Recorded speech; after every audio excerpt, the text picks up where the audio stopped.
Bonjour à tous et bienvenue sur la chaîne CryptoForce. Donc on va faire une nouvelle actualité sur tout ce qui est les crypto-monnaies, donc Bitcoin, VeChain, XRP. On va parler du XRP, il y a pas mal de choses à dire là-dessus en ce moment, hein. C'est vraiment un feuilleton avec des rebondissements en tous les sens. Donc il va y avoir une série, c'est sûr, tellement c'est épignolesque, hein, leur truc. Et puis, on va parler effectivement de VV Digital Collectibles et de la crypto-monnaie OMI, où là aussi il y a des choses intéressantes à dire en ce moment. Et on parlera ensuite, en fin de vidéo, hein, vous connaissez la chanson, de l'actualité générale crypto, ainsi que celle économique, où là aussi, bon, en ce moment, hein, je vous cache rien, il n'y a pas de spoiler, c'est le bordel en France. Bon, voilà, donc on va y aller, hein, c'est parti. Je vous invite à vous poser tranquille où que vous soyez. Puis de toute façon, j'espère que vous allez bien dans ce monde de fou. Et puis voilà, bon, allez, c'est parti.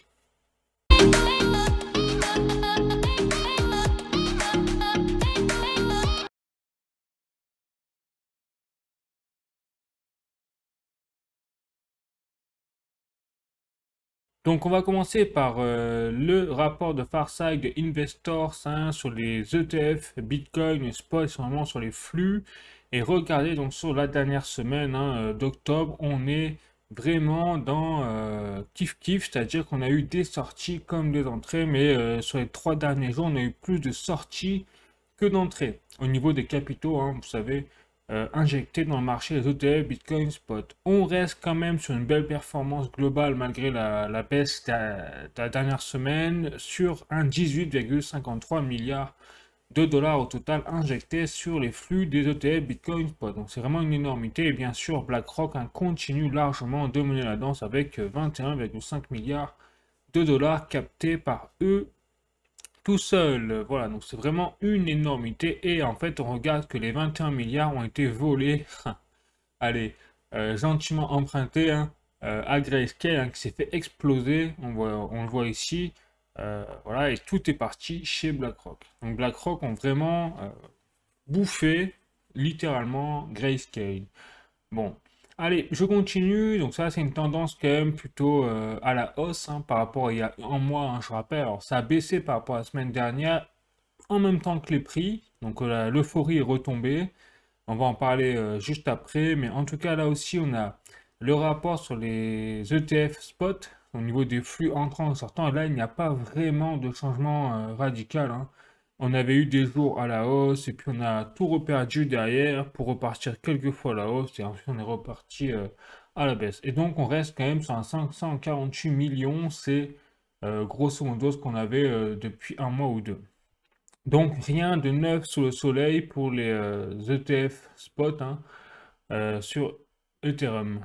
Bon, allez, je continue. Je vais vous balancer quelques petits articles intéressants, notamment un article de cointribune.com, les mineurs de Bitcoin au bord du gouffre, point d'interrogation, la chute de revenus qui pourrait tout changer. Et oui, puisque comme on a eu depuis le halving 2024 une rémunération des mineurs qui a été divisée par deux et que déjà ça commençait sur le précédent, à l'avant-dernier halving de 2020, eh bien, les mineurs commençaient à connaître une compression de leurs revenus, et bien là, ça a été encore plus fort, hein, puisque là, ils sont à plus grand-chose au final en termes de rémunération. Donc, le hash rate, lui, qui continue d'augmenter, nécessite toujours des machines de plus en plus sophistiquées pour pouvoir miner du Bitcoin correctement, hein, pour les mineurs. Donc, c'est des investissements de plus en plus lourds pour au final des revenus de moins en moins intéressants. Donc là, c'est quelque chose qu'on peut vraiment se poser la question sur tout ce qui est le système de minage du Bitcoin, c'est qu'est-ce que ça va donner sur le long terme.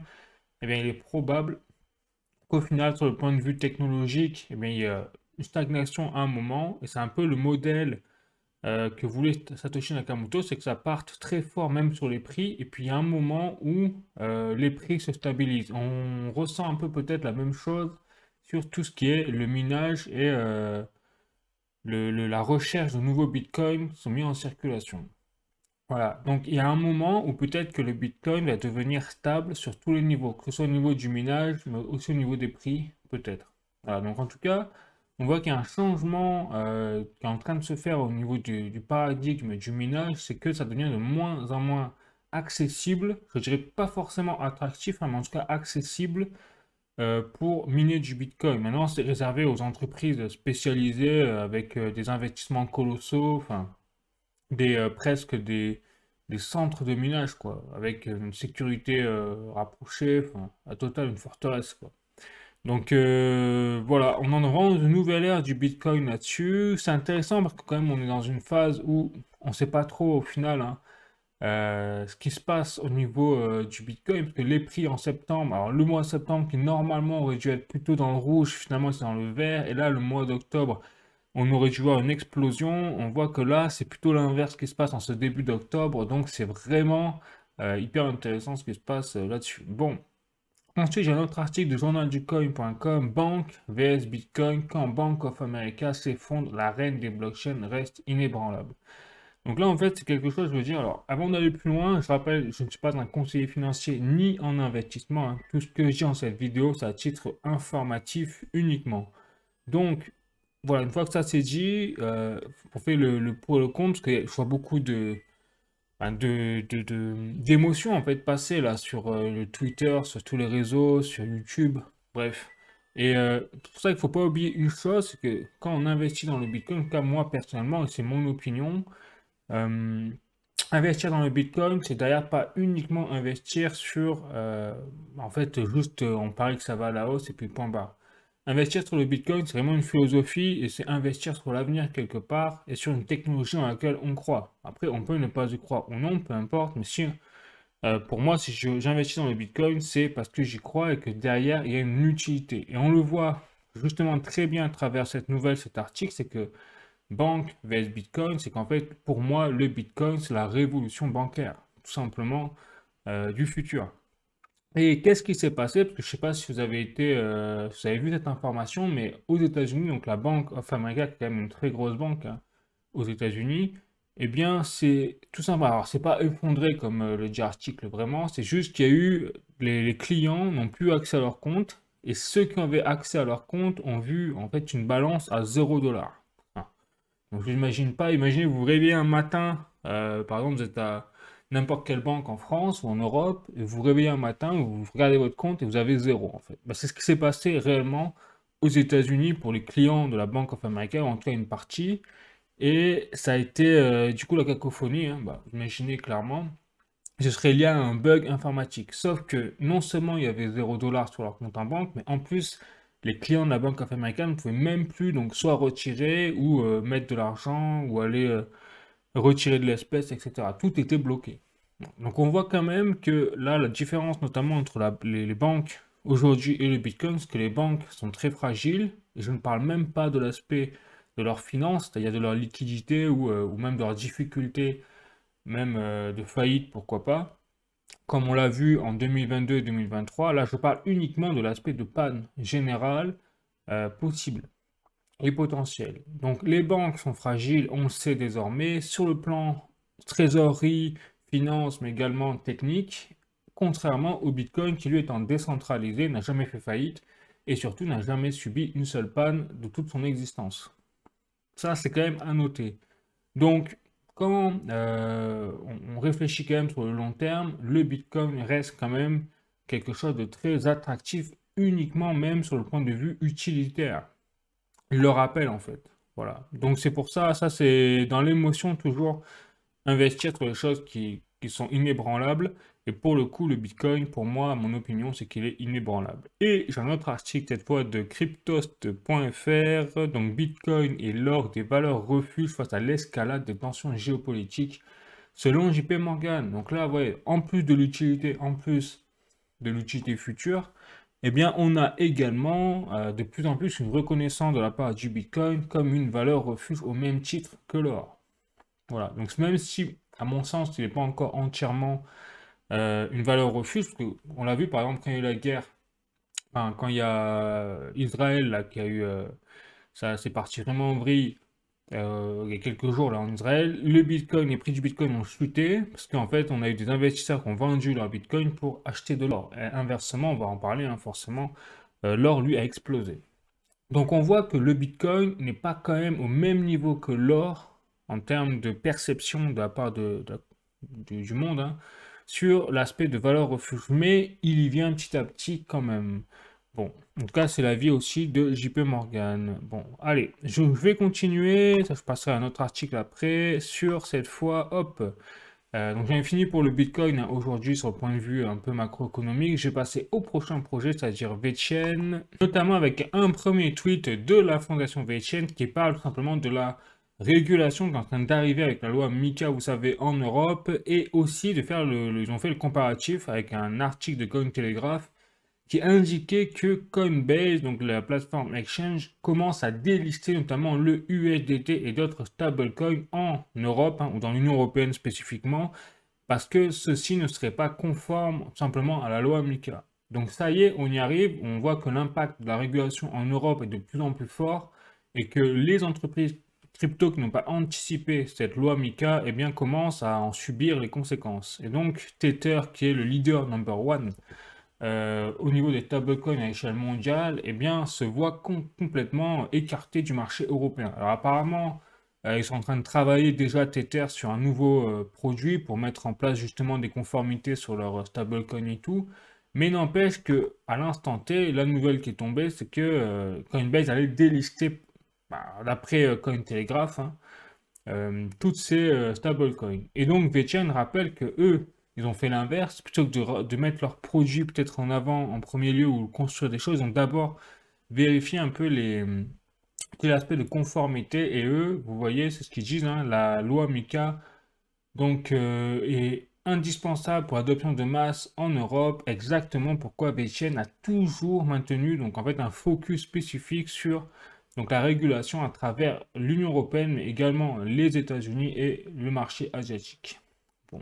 Donc, to win the game, c'est-à-dire pour gagner le jeu, vous devez en fait respecter les règles. Voilà, donc ils sont chauds, VeChain. Là, c'est intéressant de voir ce qui va se passer dans les mois à venir là-dessus en Europe. Ensuite, autre petit tweet de la fondation VeChain, toujours, donc qui rappelle tout simplement l'évolution de la plateforme VBetterDAO et le planning quelque part, les courts termes, hein, dans les prochaines semaines. Et donc, il parle de V-Passport, de tout ce qui est l'aspect des nodes, des nœuds économiques et des NFT également sur la plateforme VBetterDAO. Donc, j'ai mis le grappin donc, sur l'article ici. Vous voyez, donc c'est les nouvelles étapes sur la feuille de route de VBetterDAO, très intéressant sur le sens où maintenant ils vont mettre l'accent sur l'activité au sein de la plateforme. C'est vrai que au niveau des récompenses en B3TR, vous savez, si vous êtes par exemple actif sur la plateforme, vous pouvez gagner du B3TR. Mais là, on commence à avoir beaucoup de monde qui brasse des activités donc, sur la plateforme. Et donc, il commence à y avoir quand même une question à se poser, c'est est-ce qu'on va pouvoir récompenser absolument tout le monde au final? Et c'est justement qu'ils se disent, parce que la réponse, évidemment, c'est non, que on n'aura pas assez de jetons de tokens pour récompenser tous les utilisateurs. En fait, c'est ça qui est en train de se poser comme problématique. Donc, pour régler le problème, ils vont faire en sorte de récompenser uniquement les personnes qui sont en fait actives, on va dire, sur quelques jours, au moins. Et donc, pour valider ça, pour mettre en place ce système, ils vont se baser sur ce qu'ils appellent le V-Passport, c'est-à-dire une sorte de système de qualification, en fait, avec des critères qui vont permettre de sélectionner finalement les utilisateurs éligibles au final aux récompenses et aux activités sur la plateforme VBetterDAO. Donc c'est pas un passeport numérique, hein, loin de là, c'est juste leur système qu'ils vont mettre en place pour identifier les personnes et récompenser uniquement les plus actives. Simplement. Donc là-dessus, ils vont se baser sur deux critères apparemment. Donc c'est soit vous pouvez acquérir, c'est-à-dire payer en fait. Bon, un peu scandaleux je trouve quand même comme principe, mais c'est pas obligatoire. Voilà, mais en gros, vous payez un NFT qu'ils appellent le Moon Chair, c'est-à-dire du cran au-dessus de celui qui est gratuit que tout le monde a reçu, ou alors utiliser la plateforme VBetterDAO en performance, c'est-à-dire au moins 3 actions sur 12 semaines.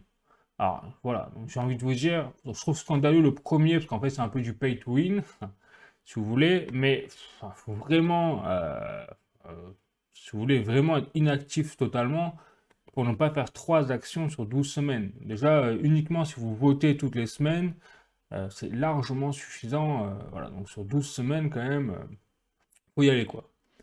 Bon, donc rien de méchant, si vous n'êtes pas forcément très actif sur la plateforme VPTorDAO, je dois avouer que moi-même, je me connecte peut-être 1 à 2 fois par semaine pour prendre mon mug de café en photo et pour voter voilà, les plateformes que je voudrais voir en avant-première sur la plateforme VPTorDAO. Voilà, c'est tout, hein. Mais ça suffit largement pour rester actif au final à ce niveau-là. Et donc vous voyez, eux, ce qu'ils appellent le NFT Moon pour rester absolument éligible aux récompenses à vie, quelque part, c'est le NFT 1 et il coûte par contre alors 10 000 B3TR. Vous voyez, ils disent le nombre de B3TR requis à donner à brûler pour en fait passer au niveau suivant. Donc là, c'est 10 000 si vous avez le free mint pour passer derrière au NFT Moon. Et ainsi de suite, par exemple, si vous voulez après passer au Mercury, eh bien, vous devrez brûler 25 000 B3TR et ainsi de suite jusqu'au niveau maximum de le NFT 9, c'est le Galaxy. Et donc derrière, vous me dites à quoi ça sert aussi, c'est-à-dire que plus vous avez plus votre compte est considéré comme puissant en termes de NFT au niveau du système, et plus vous avez en fait un droit de vote qui est conséquent. Voilà, c'est tout. Rien de plus, et peut-être qu'il y aura à l'avenir d'autres systèmes avec, peut-être vous serez mieux récompensé en B3TR, j'imagine que ça va être le cas, mais après ils n'ont pas parlé encore spécifiquement. Bon, donc ensuite, il parle de tout ce qui est l'aspect de X Economic Node. Donc ça, c'est tous les nœuds. Alors c'est plus pour les personnes qui ont vraiment beaucoup de VChain. Parce que vous voyez là, on parle quand même d'entre 600 000 et 15 millions de VChain. Alors 600 000 VChain, là, on parle de quasiment 10 000 dollars d'investir là-dedans dans VChain. Et jusqu'à 15 millions, alors là, je vous laisse même pas imaginer, ça commence à peser dans le game. Voilà. Donc je me suis pas trop penché sur la question non plus.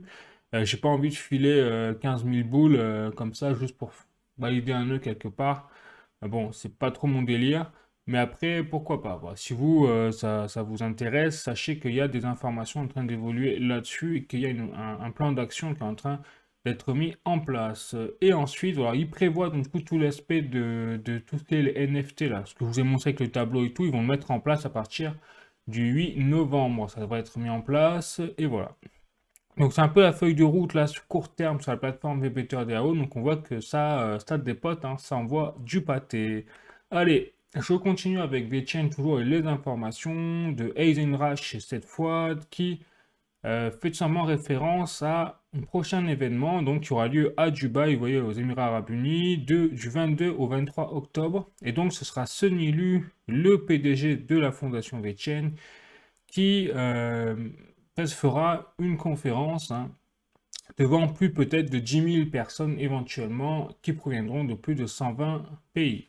Donc c'est là où on voit que c'est intéressant parce que donc je vous tiendrai informé bien évidemment sur la tenue de cet événement et surtout de qu'est-ce que va dire Sonny Lu lors de cet événement qui a eu dans pas longtemps. Voilà. Allez, je continue. Là j'ai un tweet de CryptoBusy aussi très intéressant parce qu'il fait le résumé de qu'est-ce qui s'est passé pour la fondation VeChain et pour l'écosystème de VeChain sur tout le mois de septembre, hein, donc c'est un peu le récap. Donc, il rappelle que VeChain reste dans les meilleurs projets sur le Internet of Things et le secteur du RWA, donc Real World Asset. Il rappelle qu'il y a eu un record, c'est-à-dire de 1,4 million de clauses qui ont été exécutées en septembre sur VeChain, qui est un record absolu depuis la naissance du projet en 2017, quelque chose. Ensuite, il rappelle qu'il y a plus actuellement de 30 équipes de développeurs qui sont en train de construire sur l'écosystème du VeChain. Il rappelle que tout ce qui est les investissements dans la transition énergétique, entre guillemets, hein, tout ce qui est électricité, tout ça, enfin, bref, tout, c'est un marché qui est en train d'exploser à 30 trillions de dollars, c'est-à-dire 30 000 milliards de dollars, hein, pour vous donner l'ordre de grandeur. Ensuite, il rappelle qu'il y a eu également une évolution stratégique du partenariat entre l'UFC, vous savez, le Free Fight aux États-Unis, et la plateforme VBetterDAO spécifiquement, c'est-à-dire qu'on a même eu une vidéo qui a été passée, alors je l'ai vu passer, mais je ne l'ai pas retrouvé derrière. Mais il y a une vidéo qui est passée donc, juste avant un match de l'UFC, vous savez, il y avait des grands écrans de télévision, un peu comme sur les match de football, hein, enfin.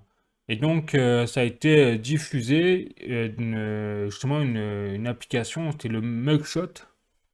Vous savez, pour prendre les tasses de café en photo, qui a été présenté au final à tous les spectateurs et téléspectateurs combat de Free Fight. Voilà, donc c'était assez marrant, et assez décalé quand même de voir donc d'un côté des gens qui se foutent sur la gueule hein, sur le ring, et derrière, vous voyez le mec de café qui perd la traçabilité. Bon, pourquoi pas, après ça a l'air de fonctionner hein, dans leur partenaire marketing, donc c'est assez marrant quand même à voir. Bon. Ensuite, ils parlent également, très intéressant, vous savez, du hackathon qui a eu lieu à Singapour en partenariat entre VChain et Boston Consulting Group, hein, je rappelle. Eh bien, vous avez 58 projets qui ont été lancés. Je ne sais pas si vous réalisez quand même 58 projets. Donc, ça veut dire 58 derrière potentielles applications qui vont un jour ou l'autre arriver sur la plateforme VBetterDAO. On parle donc de 250 développeurs, eux ils appellent hackers. Un hacker, je rappelle, c'est pas un pirate informatique. En anglais, un hacker, c'est justement un développeur. Voilà, c'est différent de langage. En fait, nous on appelle un hacker en français le pirate. En anglais, c'est pas du tout le cas. C'est le développeur informatique. Bon, donc je vous rassure, c'est pas 250 pirates informatiques qui vont bosser pour la fondation VChain. Je vous rassure. Et donc, plus de 35 pays ont participé. Voilà, donc là aussi, on va voir probablement hein, un développement de la plateforme VBetterDAO assez rapide dans les mois qui viennent. Ensuite, je rappelle que la consommation énergétique, là c'est à tous les écologistes que je m'adresse, la consommation énergétique de l'ensemble de l'écosystème du VChain équivalent à 0,04% des autres blockchains, au final, même celle du Bitcoin par exemple. Voilà. Ensuite, ils sponsorisent également donc, tout ce qui est l'élément de token 2049, j'en ai déjà parlé, je vais présenter ça. Ils sont les sponsors de ETH Milan 2024. Alors ça, j'ai raté le coup là. Ça, je me suis rendu compte. Boston Consulting Group fois VChain, le partenariat à Brilliant CE. Ça, j'avoue, j'ai pas suivi. Voilà, je vais chercher derrière. J'ai pas suivi ça. Bon, voilà. Donc, il y a eu également, effectivement, un lancement d'un nouveau programme.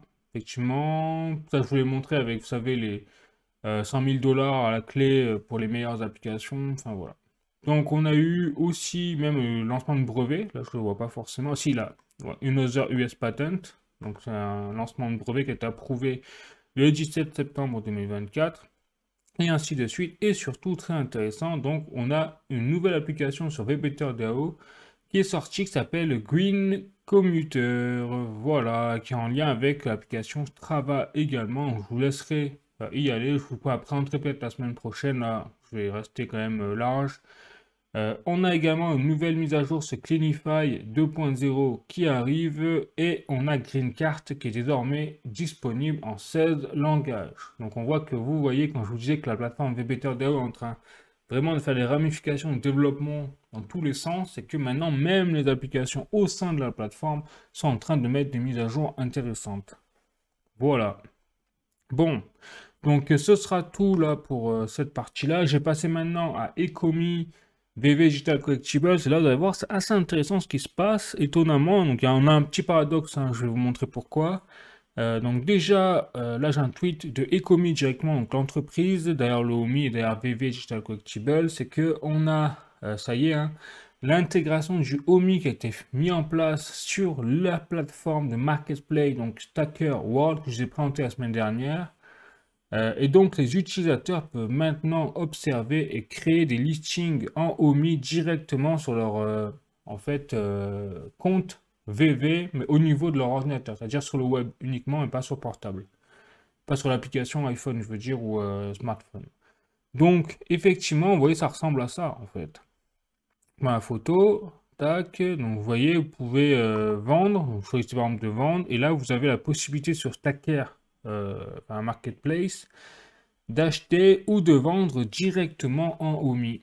Voilà, donc on a l'utilité, ça y est, hein, qui est au rendez-vous, parce que vous avez la possibilité désormais, on a le lien entre le OMI et les NFT. Très intéressant. Voilà, donc après, il rappelle un petit fait, petite anecdote comme ils le disent. avec l'intégration du jeton OMI sur Stacker World au niveau de la marketplace, les utilisateurs peuvent maintenant acheter et vendre donc des collectibles de VV Digital Collectibles sur, je rappelle, la blockchain Base. Et que la blockchain Base, c'est la dernière blockchain qui est qui a fait beaucoup de bruit parce qu'elle est très performante au niveau technique.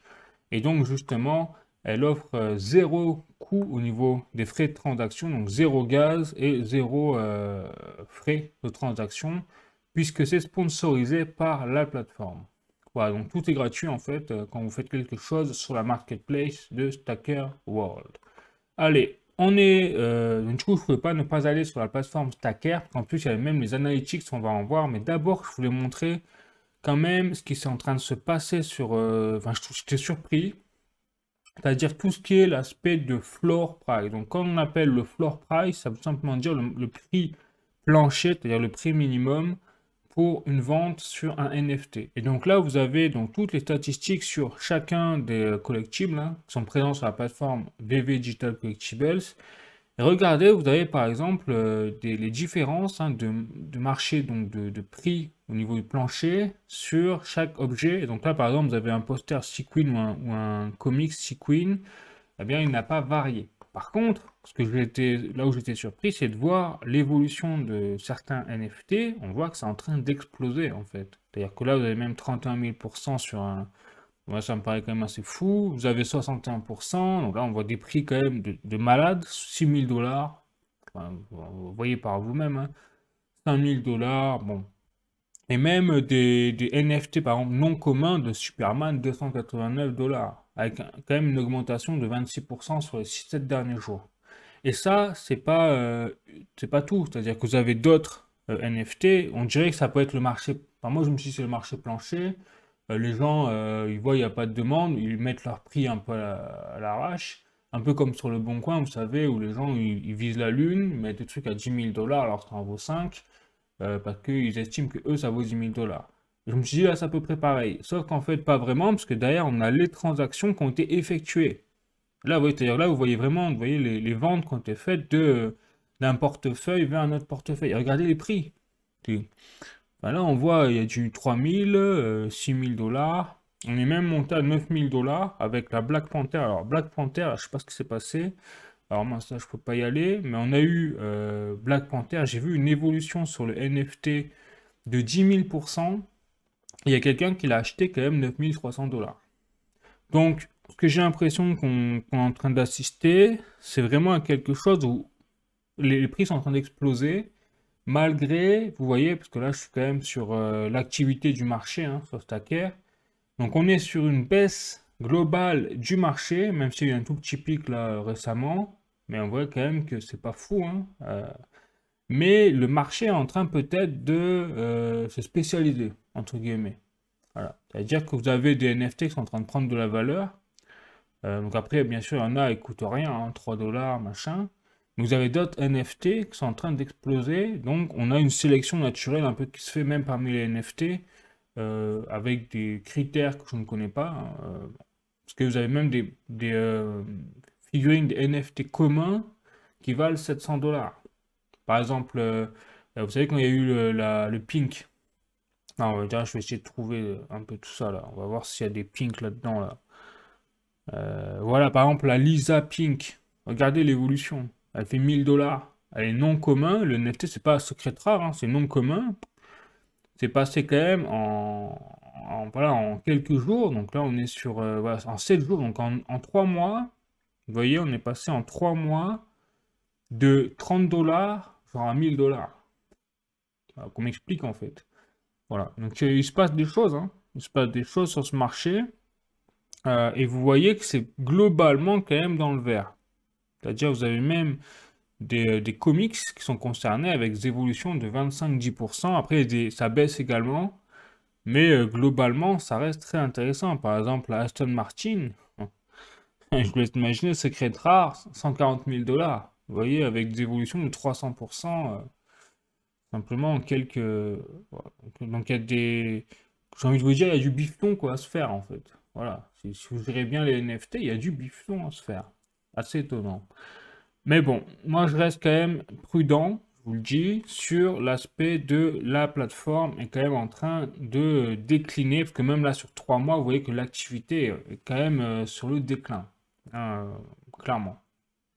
Donc après, à voir sur le long terme, je pense qu'on est très early sur ce projet. Tant qu'il n'y a pas une démocratisation des lunettes de réalité augmentée, qui là sont en train d'être mises sur le marché grâce à Meta, hein, et leurs lunettes Orion, je vous ai montré la semaine dernière. Mais voilà, c'est kiff-kiff, hein. Et dans tous les cas, en tout cas, les prix des NFT sont quand même assez dingo.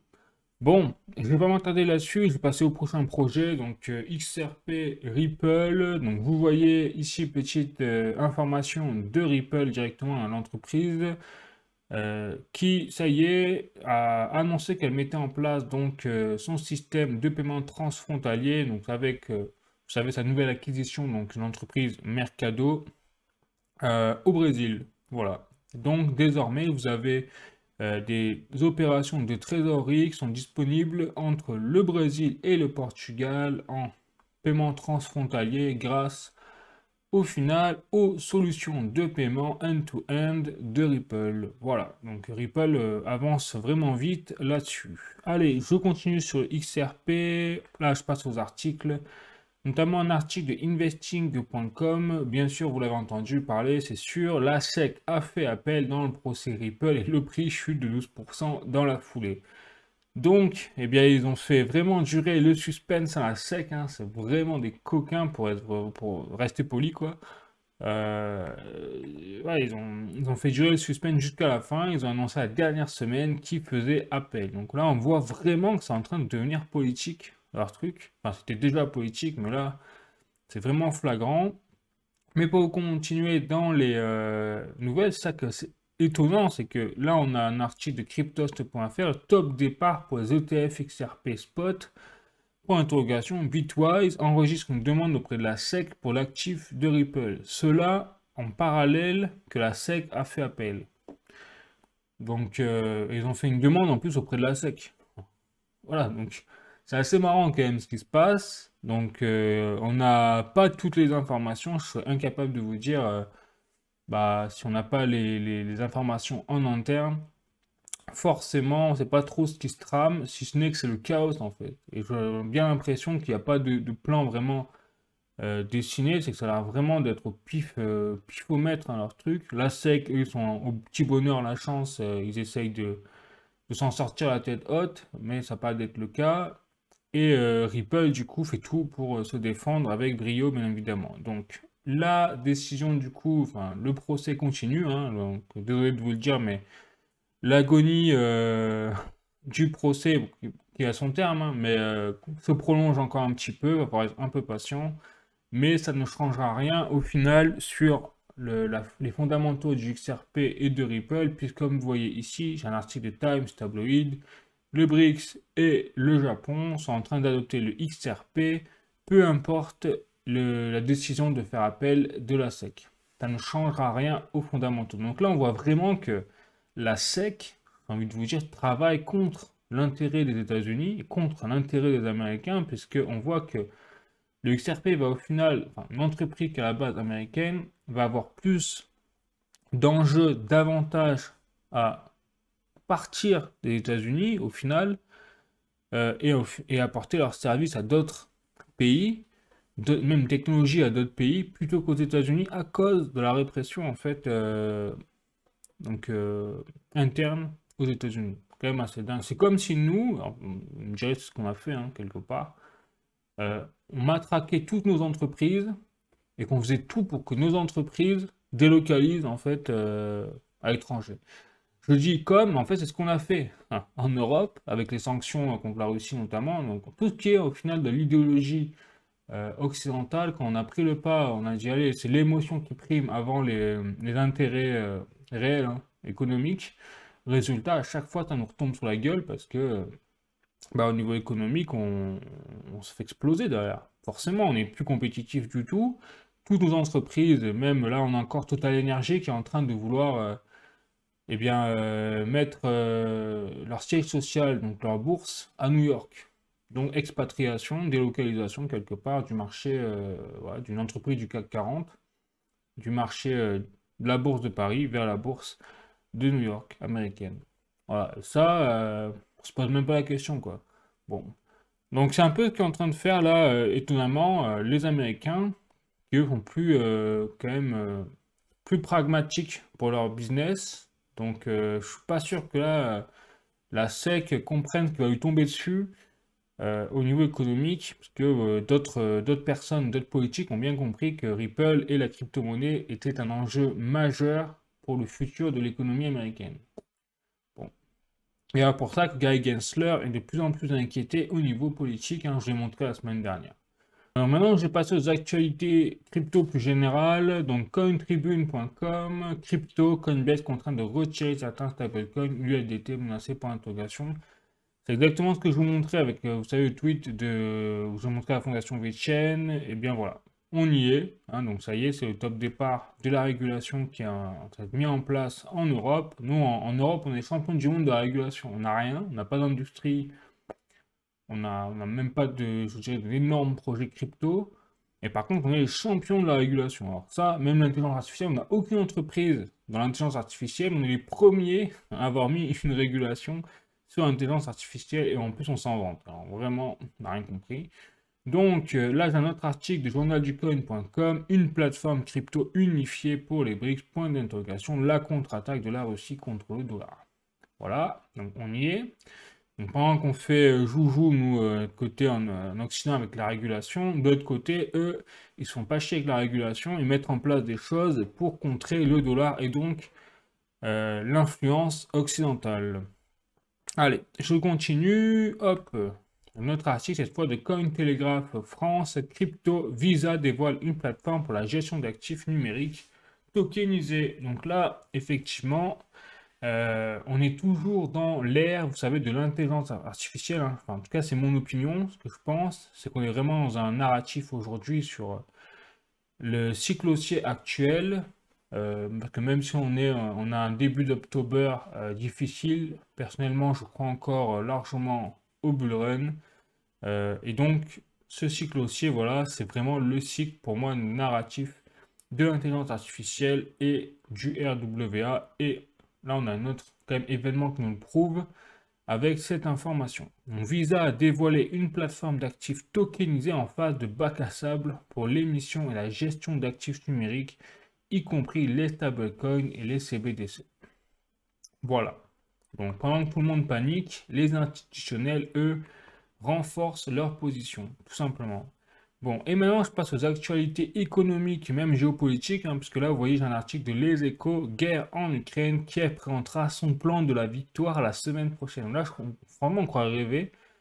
C'est, enfin, c'est, même, par exemple, dans la Seconde Guerre mondiale, quand il y a eu un plan pour la victoire, bien évidemment qu'il y a eu un plan pour la victoire, mais personne n'a jamais affiché son plan au monde entier, quoi. Et surtout pas ses ennemis, du coup. Donc là, c'est quand même assez...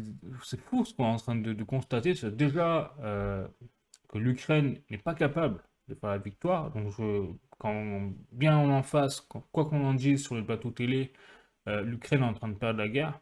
Il suffit de voir les événements au final sur le terrain et les chaînes qui rapportent les événements sur le terrain, c'est que la Russie est en train d'enfoncer en fait le front ukrainien. Bon, donc déjà, là, c'est pas d'où il sort son plan de la victoire, mais surtout de l'annoncer comme ça. Voilà. Et donc, faire le plan au niveau économique, maintenant, c'est combien ça va nous coûter, quoi. C'est-à-dire encore ces conneries. Moi, excusez-moi pour machin, mais là, on a déjà dépensé des dizaines de milliards pour cette guerre, pour l'Ukraine. C'est pas fini. Et nous, derrière, on constate que nous, on n'a pas les moyens par exemple en France, on a un gros problème de déficit.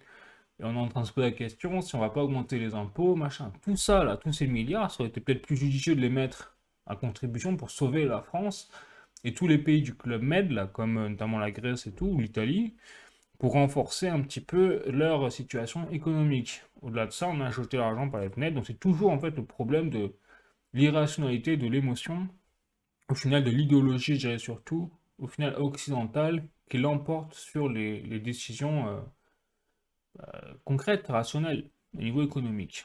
Donc encore une bêtise absolue, sans nom, voilà, qui va avoir des impacts encore économiques, puisque c'est nous, contribuables, qui allons payer tout ça. Ensuite, un autre article de Capital, donc retraite, impôts, immobilier, les gagnants, les perdants de la méthode Barnier. Voilà, donc pendant qu'on va ajouter encore de l'argent sur l'Ukraine, comme par hasard, derrière, qui c'est qui va se tirer la ceinture? Ben, c'est nous les Français, puisque vous voyez les retraités déjà, tout ce qui est la revalorisation des retraites finalement a été repoussé. Donc là, Michel Barnier a décidé de repousser justement la revalorisation des retraites. Tout ce qui est les impôts, donc ça va être les riches qui vont être plus taxés. Donc bravo, parce que les riches, eux, ne sont plus en France, ou alors des combines fiscales pour justement échapper aux impôts. Donc finalement, ce sera les classes moyennes qui seront imposées. Super. Et l'immobilier, effectivement, nous ont fait une petite fleur parce qu'ils ont repoussé pour toutes les personnes, vous savez, tous les propriétaires de biens immobiliers, mais avec qui sont des passoires énergétiques, hein, eh bien, avec jusqu'à 2025 pour remettre à neuf leur logement, ouais, leur logement. Sinon, ils n'auront plus le droit derrière de louer leur logement à des personnes. Voilà. Et donc, ils ont fait une petite fleur, ils ont repoussé les calendriers. Ils ont dit qu'ils allaient revoir tout ce calendrier, parce qu'en 2025, c'était, je crois, la classe B, enfin, ou C, non, c'est une bêtise, mais plutôt D, ouais. C'est la classe D, je crois. Voilà, donc si votre logement est considéré D au niveau énergétique, eh bien en 2025, vous deviez le remettre à neuf pour pouvoir le louer. Donc là, ils vont repousser ce calendrier-là, ils nous font une fleur, super. Et pareil pour les logements, donc catégorie E, F, qui eux, après, seraient, je crois, en 2028 et même 2034. Voilà, c'était le deadline. Bon. Bah après, au niveau des... Ils ont repoussé les délais, mais ils n'ont pas dit jusqu'à quand ils les repoussaient.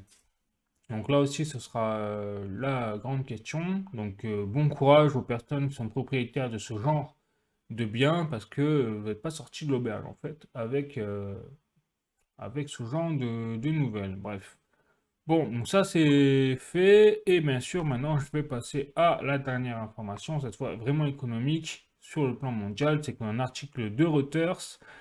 Donc ça y est, avec les nouvelles informations aux États-Unis qui sont tombées sur les chiffres de l'emploi qui sont très bons, hein, qui qualifient même de superbes aux États-Unis, eh bien on peut s'attendre à une nouvelle coupée donc des taux directeurs, c'est-à-dire une nouvelle baisse des taux directeurs aux États-Unis, mais également en Europe, puisque je rappelle que nous, au niveau de l'inflation en Europe, on est tombé en France notamment en dessous des 2% et même à 1,5% en septembre. Donc ça veut dire que ça y est, la Banque Centrale Européenne a atteint son objectif de faire retomber l'inflation en dessous de la barre des 2% et donc devrait progressivement, systématiquement maintenant baisser les taux directeurs.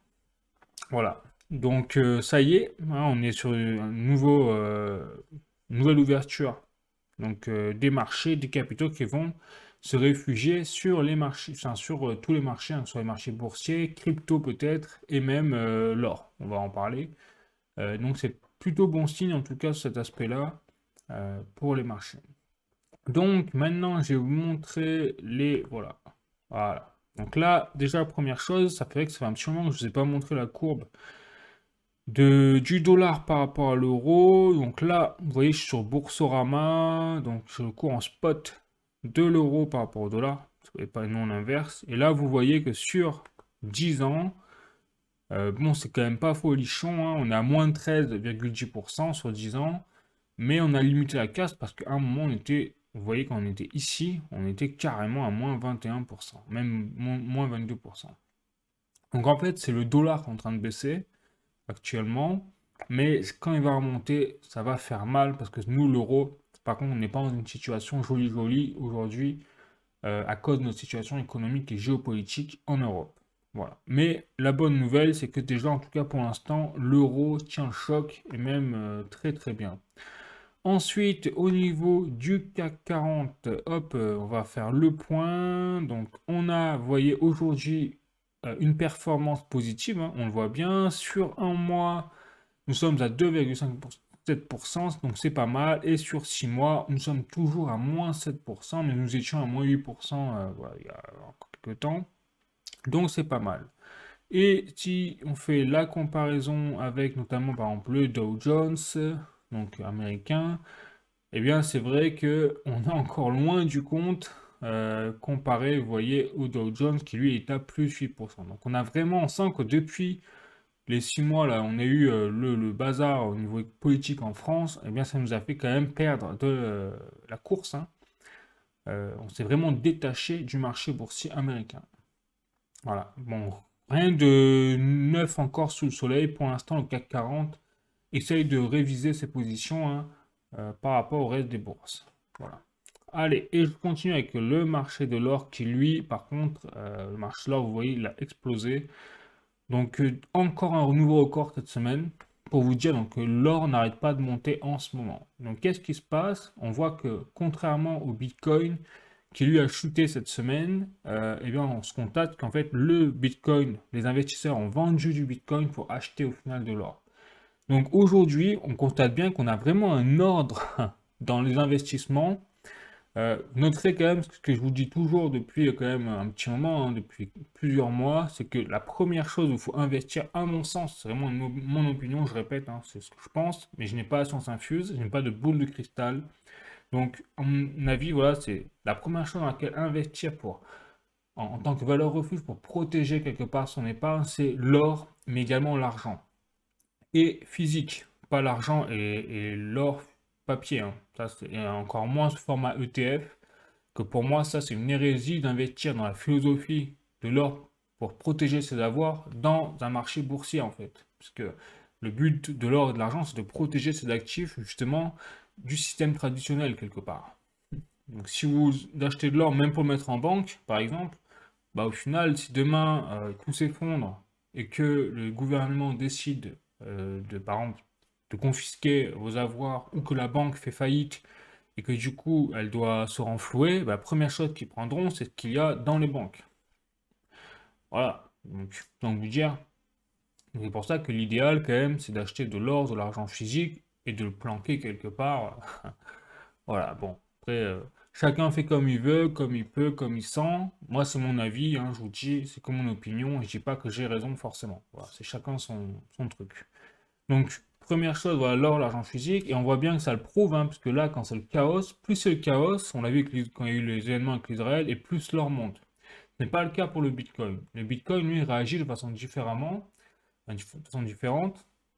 Et donc, on voit bien qu'en deuxième position, le Bitcoin est très intéressant, mais il obéit à une catégorie au final où, pour moi, il se situe entre l'or et entre le marché boursier traditionnel. Si vous voulez, si on fait le point, parce qu'il reste quand même une valeur refuge, mais beaucoup plus soumis aux aléas, au final, géopolitiques qu'on ne le penserait au premier abord, et beaucoup plus sensible à la volatilité que l'or. Par exemple, de toute façon, on le sait, l'or, c'est la stabilité par excellence. Mais plus vers le haut en ce moment quand il y a de l'instabilité politique et géopolitique. Contrairement au Bitcoin, où lui, ça peut baisser considérablement dans les événements géopolitiques. Voilà. Mais il reste très intéressant pour faire du profit également, hein, mais surtout pour se protéger également sur le plan numérique. Parce que l'or, hein, l'avantage de l'or, c'est qu'on ne peut pas le numériser et donc il est compliqué quand même de le convertir en autre chose. Ah, parce que payer un jour une baguette de pain avec une pépite en or, compliqué quoi. Bon, et après, sur tout le reste, tout ce qui est le marché boursier, je vous invite vraiment à faire très attention, hein, vous le savez. Là, le marché boursier, vous avez vu, il repart à la hausse. Ça n'est pas étonnant, puisque comme il y a eu les baisses des taux directeurs, je vous l'ai dit, donc du coup, on a des capitaux qui arrivent de plus en plus forts là, au fur et à mesure des baisses des taux directeurs sur les marchés boursiers.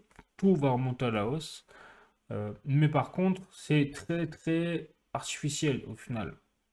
Parce que je rappelle que derrière, on a quand même un grand danger, c'est les dettes. Et ça, on en parle surtout en ce moment, hein, de plus en plus, et enfin. Mais on a un gros problème qu'on n'arrive pas à résoudre, c'est le déficit public.